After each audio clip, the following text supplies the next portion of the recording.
Hi guys, this is Mudassar Manan from Royal LePage. This new law about the open bidding option, unfortunately, a lot of buyers will be very disappointed because it is not as clear and transparent.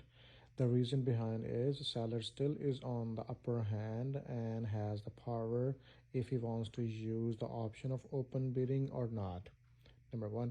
Number two is that the buyer do have the option to move forward with the offer or not if they have put the clause in there. If seller decide to go for the open bidding option, their offer will be null and void. So my sellers and buyers friends, what you think about it, please share your thoughts. Thank you. New rules mean changes around the relationships between the people acting for buyers and sellers. It's good for the consumer. For example, what happens when the buyers and sellers are using agents at the same brokerage? Providing them advice about how much to offer, how much to receive. From now on, Ontario's law will mean a designated agent will be assigned in that case in an attempt to make sure the interests of buyers and sellers are set out clearly, a point of contention in the past. A significant change surrounds the sharing of the contents of offers when a home goes up for sale. It's adding a tool and an opportunity that hasn't been available. Until now, the contents of offers would have to remain a secret, meaning a seller would keep all the information. They'd know what's contained in the individual offer.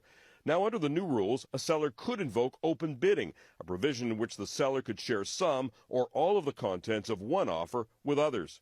Making this permissive allows those real estate agents and those sellers that are working together to make a decision about whether it's tactically to their advantage. But in practice, can't yet figure out what would be the benefit to the seller of disclosing any of the contents of the offers to the potential buyers. Why allow one buyer to minimally bid up a higher amount, for example?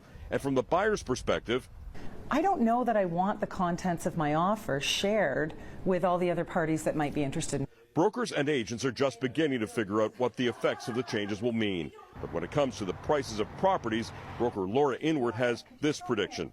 But I don't think it's going to have a huge impact on pricing. I don't think it's going to have a huge impact on the number of sales that happen.